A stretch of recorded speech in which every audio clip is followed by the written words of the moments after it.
안녕하세요, 여러분. 오늘 함께 볼 책은 애착장애의 이해와 치료라는 책입니다. 심리학자인 콜비 피어스가 저술하고 2011년에 시그마 프레스에서 출간된 책입니다. 심리나 상담 쪽 전문가가 아니어도 애착이라는 것은 이미 많이들 알고 계실 텐데요. 애착하면 자녀의 양육 문제를 먼저 떠올릴 수 있지만 그보다 먼저 자신과 관련된 문제이기도 하지요.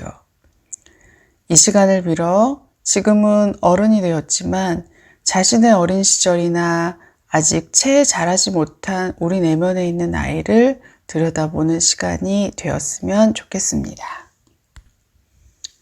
앞서 얘기했듯 친숙하기 때문에 애착의 의미를 정확히는 아닐지라도 이미 알고 있을 거라 생각해요. 용어의 정의를 정확히 아는 것도 중요하나 이미 아는 내용의 반복일 수 있어 오늘 다루고자 하는 내용은 애착장애아의 양육 방법을 살펴보고자 합니다.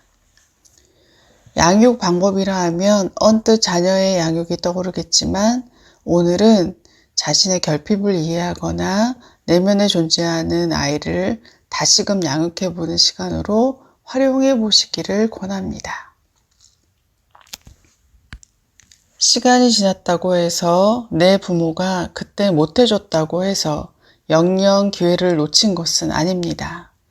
나를 가장 잘 아는 것은 바로 나 자신이고 이제 성인이 된 우리는 각자 자신을 가장 잘 돌볼 수 있는 양육자 역할을 할 수 있습니다.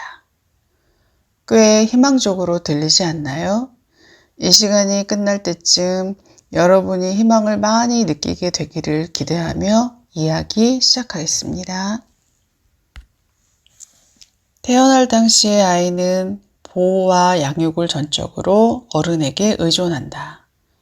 자신의 기본적인 욕구에 주의하여 자기 욕구가 무엇인지 알 수는 있지만 기본 욕구를 스스로 해결할 능력을 가지고 태어나지 않기 때문에 욕구 충족을 전적으로 어른에게 의존할 수밖에 없다.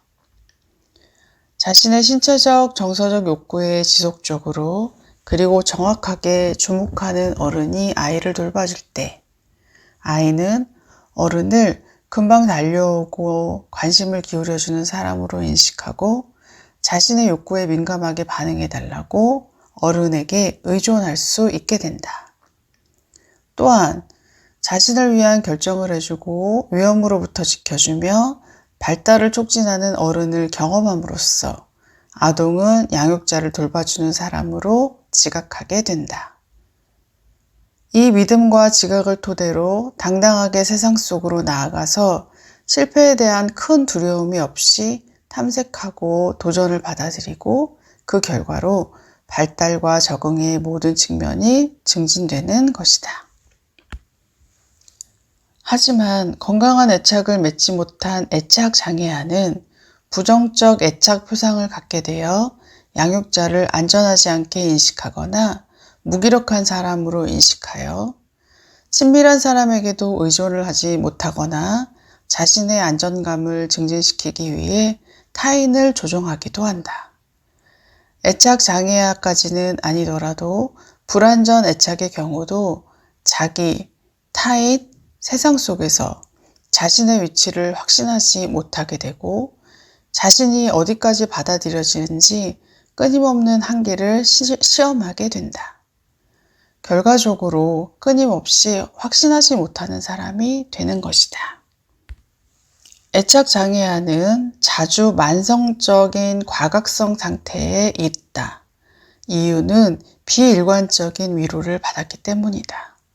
과각성은 사람을 불안에 취약하게 만들고 학습이나 정서, 행동 등의 조절 문제를 갖게 만든다. 정서적, 행동적 조절력을 상실하게 된 애착장애아는 필요한 것을 즉각 손에 넣기 위해 다른 말로 접근성 때문에 다른 사람과의 사이에서 갈등을 유발한다. 애착장애는 결국 과각성, 부정적 애착표상, 접근성에 대한 걱정이라는 이 세 가지로 구성된 악순환을 만들게 된다. 그렇다면 여러분, 이 악의 순환은 도대체 어떻게 끊을 수 있을까요? 이들 중 가장 손쉽게 끊을 수 있는 고리는 바로 접근성에 대한 걱정입니다. 생리작용인 과각성이나 오랜 시간 굳어져온 부정적 애착표상과 같은 것과 달리 접근성에 대한 걱정은 의식적인 사고이기 때문에 생각을 바꾸는 것으로 가능합니다. 접근성에 대한 걱정, 즉 원하는 것을 즉각 취하지 못해 갈등을 겪을 때 그 마음을 이해하고 언어화해 주는 것이 바로 양육자의 역할입니다. 예를 들면 항상 엄마랑 같이 있지 않으면 엄마가 너를 잊어버릴 것 같은 생각이 드니? 지금 바로 안 해주면 엄마가 잊어버릴 것 같은 생각이 들지? 네가 뭔가 잘못했다는 생각이 들면 엄마가 너를 싫어하거나 사랑하지 않을까 봐 걱정되니? 이렇게요. 악의 고리 중 과각성은 자주 자신의 능력을 의심하게 만듭니다. 뭔가 잘못되어 가고 있다고, 안전하지 않다고, 내가 이상하거나 부족하다고, 혹은 누군가 때문에 힘들다고. 지금 여러분 내면에 있는 아이는 뭐라고 얘기하고 있나요? 그것이 접근성에 대한 걱정이 아닌지 한번 귀 기울여 보세요. 자신의 능력에도 확신이 없고 원하는 것을 바로 취할 수도 없는, 즉 접근성에 대한 걱정까지 겪고 있다면 그 걱정을 이해하고 언어화해서 스스로에게 말해주세요.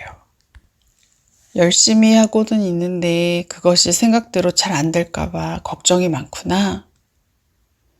그 사람과 멀어질까봐 두렵구나. 혹은 버림받을까봐 걱정하고 있구나. 남들은 다 잘하는데 나는 못한다고 생각하는구나. 이렇게 해요. 이것이 접근성에 대한 걱정임을 자각하게 해주세요. 가까운 사람이 슬픈 얼굴로 걱정을 호소한다면 나는 뭐라고 대답할까요? 아마도 따뜻한 말로 위로하거나 안심할 수 있게 지지의 말을 해주겠지요. 그렇게 소중한 사람을 대하듯 스스로에게도 따뜻한 말로 대답해 주세요. 어릴 때는 양육자가 해주지만 이제는 내가 나에게 해주세요. 그것이 바로 자기 돌봄입니다. 누가 돌봐주기를 바라고 기다리지 말고 스스로에게 지금 해주면 바로 해줄 수 있어요. 오늘은 애착장애의 양육 방법 중 한 가지인 접근성에 대한 걱정을 이해하고 언어화해 주는 것에 대해 살펴보았고, 이것을 자기 돌봄과 연결해서 확장시키는 시간을 가져보았습니다. 다음 시간에 계속해서 애착장애의 양육 방법에 대해 좀 더 알아보는 시간을 갖기로 하고요. 그럼 오늘은 이만 마칠게요. 그때까지 여러분 행복하세요.